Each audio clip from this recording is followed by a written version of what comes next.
Assalamualaikum warahmatullahi wabarakatuh. Di dunia ini, banyak orang yang menganggap remeh soal hutang. Pinjam sana-sini, tanpa merasa bersalah ketika tak mampu atau tak mau membayar. Ada yang bahkan hidup santai, tersenyum lebar, meski masih membawa beban utang orang lain. Padahal, di balik tumpukan angka itu, ada tangisan. Ada keluarga yang menunggu pelunasan. Ada kepercayaan yang dirusak. Dan yang lebih mengerikan, ada azab yang sedang mengintai, bukan di dunia, tapi di alam kubur dan akhirat. Nabi Muhammad SAW dengan tegas mengingatkan bahwa ruh seorang mukmin bisa tertahan karena hutangnya. Bayangkan itu, seseorang yang semasa hidupnya syalih, rajin beribadah, berbuat baik, tetapi ketika wafat, ruhnya tidak bisa melanjutkan perjalanan karena masih memikul beban utang yang belum dilunasi. Ini bukan sekadar masalah ekonomi. Ini masalah tanggung jawab di hadapan Allah. Banyak orang merasa cukup dengan niat baik. Nanti kalau ada rezeki, aku bayar. Tapi sayangnya, waktu tak selalu menunggu. Kematian bisa datang kapan saja. Dan jika seseorang meninggal dunia dalam keadaan masih punya utang yang belum dilunasi, sementara ia mampu untuk melunasinya, maka itu bukan hanya kelalaian, itu bisa jadi pengkhianatan. Bahkan dalam beberapa hadis disebutkan, orang yang mati syahid sekalipun tidak akan diampuni dosanya jika masih memiliki hutang. Syahid, bayangkan. Derajat yang begitu tinggi di sisi Allah pun masih terganjal oleh utang yang belum dibayar. Lalu bagaimana dengan kita yang hidup biasa-biasa saja, tapi menyepelekan tanggung jawab ini? Betapa banyak orang yang hidup enak, tapi membiarkan si pemberi pinjaman menunggu, tercekik dalam kesulitan. Dan parahnya, tak sedikit yang bahkan menyombongkan diri, seolah-olah hutang bukan masalah. Padahal, di alam kubur nanti, setiap rupiah, setiap sen, akan ditagih. Bukan dengan surat peringatan, tapi dengan azab yang tidak pernah terbayangkan oleh logika manusia. Jangan kira kematian akan menghapus hutang. Dunia mungkin melupakannya, tapi akhirat tidak. Di sana, tidak ada lagi uang, yang ada hanya pahala dan dosa. Dan setiap utang yang tidak dibayar akan ditukar dengan amal kita.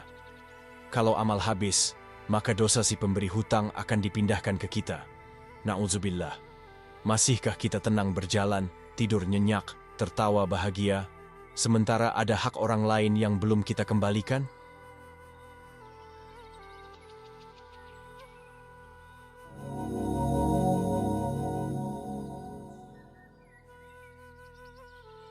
Dalam sebuah hadis yang diriwayatkan oleh Imam Ahmad dan Tirmidzi, Rasulullah SAW bersabda, jiwa seorang mukmin tergantung karena hutangnya hingga hutangnya dilunasi. Kata tergantung di sini bukan sekadar metafora. Ia adalah kenyataan mengerikan. Ruh yang seharusnya melesat menuju tempat peristirahatan justru tertahan, tergantung-gantung tanpa kepastian karena satu hal, hutang. Bukankah itu cukup membuat kita merinding?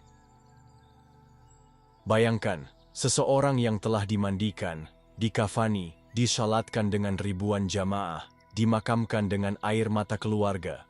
Ternyata ruhnya masih belum bisa tenang. Semua amalnya, sedekahnya, salatnya, hajinya, belum bisa menolong. Karena satu amanah dunia belum ia selesaikan. Hutang yang ia biarkan tanpa pelunasan kini menjadi penghalang besar antara dirinya dan kedamaian abadi. Dan ini bukan hanya berlaku bagi mereka yang tidak mampu membayar. Bahkan yang mampu tapi menunda, yang punya uang tapi sengaja diam, yang memilih gaya hidup mewah sementara hutangnya belum dibayar. Mereka semua dalam ancaman yang sama. Dunia mungkin memaafkan, tapi akhirat punya hitungannya sendiri. Dan hitungan Allah tak akan pernah meleset, walau sebiji zarrah pun. Dalam riwayat lain, ketika Nabi didatangi oleh jenazah seseorang yang masih memiliki hutang, beliau menolak menyolatkannya hingga ada yang bersedia menanggung hutang tersebut. Itu bukan karena Nabi tidak peduli, justru karena beliau sangat peduli. Beliau ingin memberi pelajaran keras, bahwa hutang bukan urusan kecil. Ia bisa menghalangi keberkahan akhir perjalanan hidup manusia. Zaman sekarang, hutang sering dijadikan alat untuk pamer.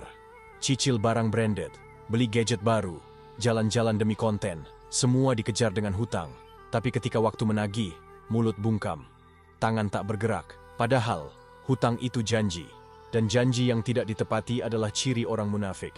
Apakah kita rela dikumpulkan di hari kiamat bersama orang-orang yang bermuka dua? Tak ada yang tahu kapan ajal akan datang, tapi yang pasti, kematian tidak akan menunggu lunasnya hutang. Maka selagi masih diberi kesempatan, bayar apa yang jadi tanggungan kita. Meski sedikit, meski dicicil, itu lebih baik daripada menunggu tagihan di alam kubur. Tempat di mana tidak ada kompromi, hanya keadilan yang berbicara. Ada sebuah kisah menggetarkan dari zaman Nabi Shallallahu Alaihi Wasallam. Seorang sahabat wafat dalam keadaan masih punya hutang 2 dinar. Saat jasadnya telah dibaringkan di tanah, Rasul bertanya, "Apakah ia memiliki hutang?" Para sahabat menjawab, "Ya, 2 dinar." Maka Nabi menolak menyolatkannya. Hanya karena 2 dinar, bukan 200, bukan 2.000. Tapi 2 dinar yang belum dilunasi membuat Rasul menolak menyolatkan jenazah itu sendiri. Setelah itu, salah satu sahabat lain bersedia menanggung hutangnya. Barulah Nabi mau menyolatkannya. Kisah ini tidak untuk ditakuti semata, tapi untuk direnungkan dalam-dalam. Jika Rasulullah saja menunjukkan sikap setegas itu, bagaimana kita bisa dengan entengnya hidup sambil menumpuk hutang dan tetap bersikap seolah semuanya baik-baik saja? Di akhirat nanti tidak ada lagi transaksi uang. Yang jadi alat tukar adalah amal. Orang yang kita hutangi akan menuntut di hadapan Allah, dan ketika kita tak bisa membayar dengan harta, maka pahala kitalah yang akan diambil. Jika pahala habis, maka dosa-dosa orang tersebut akan dilempar ke pundak kita, satu persatu, sampai hutangnya lunas. Itulah keadilan Allah. Bayangkan, amal-amal yang kita kumpulkan seumur hidup, salat, puasa, zikir, bahkan tangisan malam di sepertiga terakhir, semuanya terpotong demi membayar hutang. Hingga kita bangkrut di hari yang semua orang butuh pahala. Hari di mana satu sujud saja bisa jadi penyelamat. Tapi bagaimana bisa selamat jika pahala kita sudah habis lebih dulu untuk menutupi janji yang kita khianati di dunia? Dan bukan hanya pahala yang jadi taruhan. Dalam beberapa riwayat disebutkan bahwa orang yang tidak melunasi hutang bisa disiksa dalam kubur. Ruhnya tak tenang, kuburnya menjadi sempit, wajahnya tertunduk malu di hadapan malaikat. Semua itu bukan karena dosa syirik, bukan karena zina atau pembunuhan, tapi karena hutang yang tak dibayar. Begitu besarnya dampak dari perkara yang sering dianggap sepele ini. Jangan tunggu ajal menjemput sebelum engkau membereskan tanggunganmu. Jangan tunggu kubur terbuka, lalu kau menyesal karena satu lembar uang yang tak sempat kau kembalikan. Dunia mungkin bisa memberi kita 1000 alasan untuk menunda, tapi akhirat hanya butuh 1 alasan untuk menghukum. Engkau berjanji, lalu engkau ingkari. Sungguh ironis. Di zaman yang serba mudah ini, orang dengan enteng berkata, "Kan cuman segitu." Padahal, bagi orang yang dipinjam, nominal itu mungkin adalah satu-satunya uang yang ia punya untuk bertahan hidup. Tapi lebih dari sekadar angka, di balik setiap pinjaman ada kepercayaan. Dan setiap kepercayaan yang disia-siakan akan ditagih di hadapan Rabb semesta alam. Hutang bukan cuman urusan manusia. Ia adalah tanggung jawab moral dan spiritual.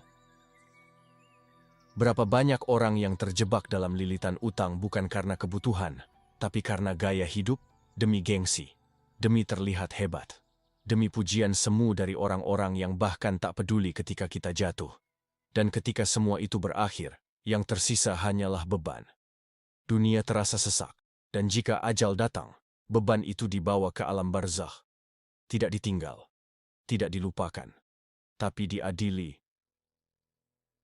Jangan remehkan tangisan orang yang meminjamkan uang kepadamu, lalu kau abaikan.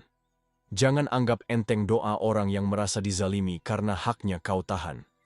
Sebab doa orang yang terzalimi tidak ada hijab antara dirinya dan Allah. Apalagi dalam perkara hutang. Tidak ada alasan bagi seorang muslim untuk tidur nyenyak sementara ia tahu ada tanggungan yang belum ia bayar. Ada pula yang merasa tenang karena sudah berkata, "Aku tidak mampu."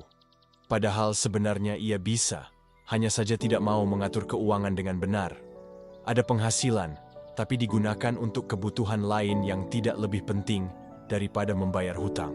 Maka, ketika niat itu tidak ada, yang ada hanya dalih, maka ia tetap dalam golongan orang yang lalai dan akan dimintai pertanggungjawaban. Betapa banyak orang yang tampak religius, tapi ketika berbicara soal tanggung jawab finansial, ia lari. Pandai bicara soal amal, tapi lupa bahwa melunasi hutang adalah bagian dari amanah, bagian dari keimanan. Nabi pernah bersabda bahwa siapa saja yang sengaja tidak membayar hutangnya, maka ia termasuk pencuri. Pencuri bukan hanya yang mengambil, tapi juga yang menahan hak orang lain. Kita mungkin bisa menipu manusia. Kita bisa menghilang, mengganti nomor, memblokir semua akses, tapi kita tidak akan pernah bisa lari dari catatan Allah. Setiap janji akan dibuka, setiap utang akan ditagih, dan setiap alasan akan diuji kebenarannya. Maka jika engkau masih hidup hari ini dan mendengar peringatan ini, itu adalah kasih sayang dari Allah, agar engkau segera menyelesaikan urusan yang bisa menjerumuskanmu ke dalam siksa abadi. Alam kubur bukan tempat negosiasi. Ia bukan ruang tunggu yang nyaman bagi mereka yang meninggalkan dunia dengan janji-janji kosong. Kubur adalah tempat di mana amal diuji dan tanggung jawab dipertanyakan. Dan hutang adalah salah satu tanggungan yang paling cepat disebut dalam hisab. Bahkan sebelum amal-amal besar ditimbang, Allah akan bertanya, "Apakah engkau telah melunasi hutangmu?" Banyak yang mengira, "Toh aku sudah minta maaf." Tapi maaf tidak menghapus hutang. Maaf hanya membersihkan luka hati, bukan menghapus kewajiban.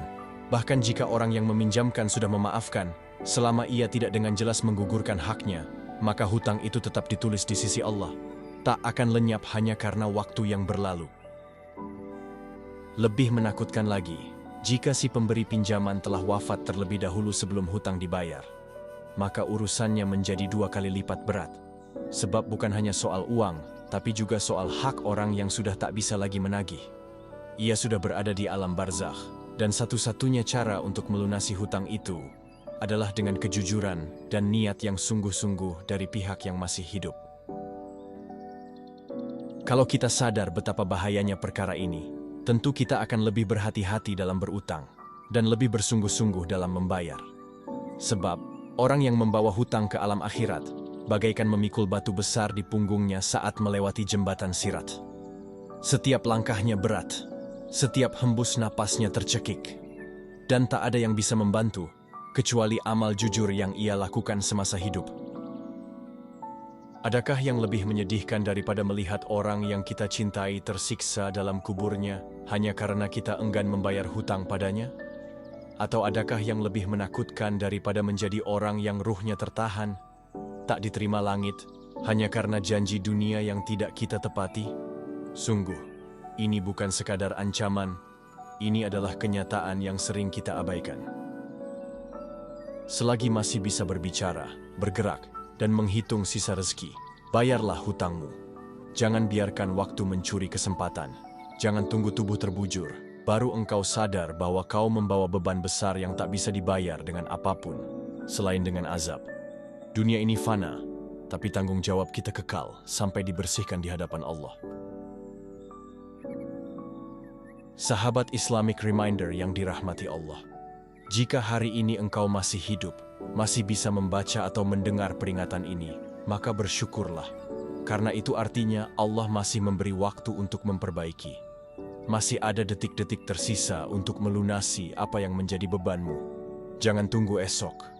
Sebab esok bukan milik kita. Banyak orang yang berniat membayar hutangnya minggu depan, tapi tidak pernah sampai ke minggu itu. Mulailah dengan niat yang jujur. Jika tidak mampu membayar sekaligus, maka cicil sebisanya. Datangi orang yang kau hutangi, sampaikan dengan hati yang rendah, dan mintalah kelapangan waktu. Selama ada usaha sungguh-sungguh, Allah akan memudahkan jalan keluar. Sebab Allah Maha tahu mana yang bersungguh-sungguh dan mana yang hanya pandai beralasan. Jangan biarkan kubur menjadi tempatmu menanggung hutang yang seharusnya selesai di dunia. Jangan sampai malaikat-malaikat azab mendatangimu, sementara engkau belum menunaikan satu demi satu janji dunia yang pernah kau ucapkan. Karena tidak ada tempat lari di hadapan Allah, tidak ada ruang sembunyi dalam gelapnya tanah, dan tidak ada pengacara yang bisa membelamu selain amalmu sendiri. Bayarlah hutangmu sebelum nyawamu yang ditagih. Tunaikan amanah itu sebelum waktumu habis. Dan jika engkau sedang dalam posisi memberi pinjaman, maka bersabarlah. Jika hakmu belum dikembalikan di dunia, insya Allah Allah akan menggantinya dengan kebaikan yang lebih besar di akhirat. Tapi jangan sampai engkau menyia-nyiakan hak itu.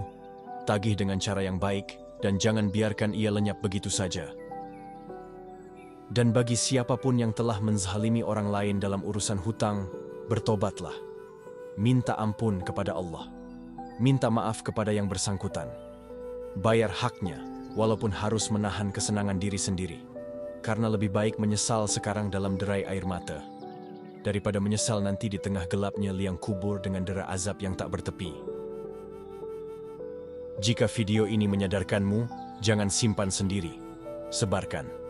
Karena mungkin ada satu nyawa di luar sana yang terselamatkan dari siksa kubur hanya karena satu video pengingat ini. Dan jika engkau ingin terus mendapatkan pengingat seperti ini, tekan tombol subscribe, nyalakan loncengnya, dan mari kita sama-sama belajar untuk menjadi hamba yang amanah di dunia, agar tenang di akhirat. Semoga Allah memudahkan kita semua. Amin ya Rabbal Alamin. Sampai jumpa di video berikutnya. Wassalamualaikum warahmatullahi wabarakatuh.